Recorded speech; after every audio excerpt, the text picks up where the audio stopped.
Out of all of the kings and monarchs that have passed in history, most, if not all, of them can be labeled with 9 main titles: the benevolent king, the tyrannical king, an incompetent one, the brave, the fool, the narcissistic king, and the naïve one, the lustful one, and lastly, the wise king. The benevolent king is kind-hearted but loses his fortune to the deception of his men.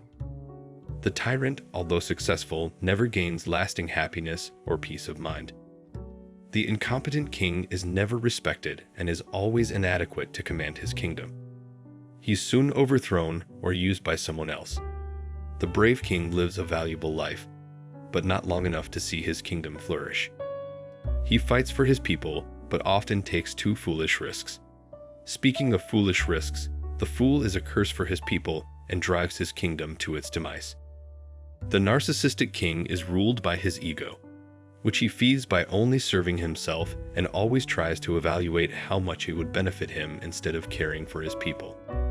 His demise isn't well, because it mostly ends with him being abandoned by his people and even those he considered his closest allies.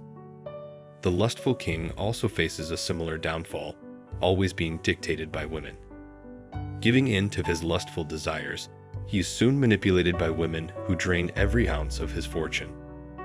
The wise king is the only one who stands and rules for the longest period of time. While he may not be the bravest of all, he knows how to stand his ground.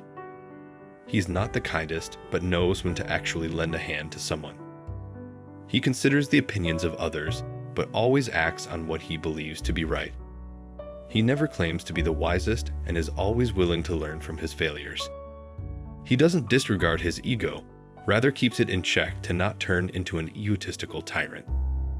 He is aware of the darkness that dwells inside, but instead of getting intimidated by it, he embraces his dark souls to make better decisions in war, conquest, and conflict. He isn't controlling and provides his people with freedom, but not enough to disturb the order in his kingdom. He knows that oppression only results in a revolution against the throne. He is well aware of lust and how it has destroyed countless monarchs before him, so he controls his desires. Lust spares no man, whether he is a king or a peasant. He knows that the only way around lust is to find that one woman who will be his shield against all of this negativity. She'll be his strength when he's feeling weak, his peace when he's feeling overburdened with duties, and his light in this world of darkness. He knows that not every woman is worthy enough to be a queen, but those who are worthy end up making their kings invincible. The wise king is only able to rule and sustain the longest because of all the lessons that he's learned from his failures. He has committed his fair share of mistakes, but learned his lessons and never repeated them again. The wise king also knows that sitting on the throne and ruling the kingdom is no ordinary task that can befall upon the average man. It can easily corrupt the weak minds who try to overtake this burden. He stands by his pledge to protect the people of his kingdom at all costs and ensures their safety and well-being. This makes him adored by his people. He starts getting worshipped, praised, and loved for all of his actions, and ends up with the most loyal and devoted military in the entire world. He knows that his people will lay down everything for him and will fight for him till death.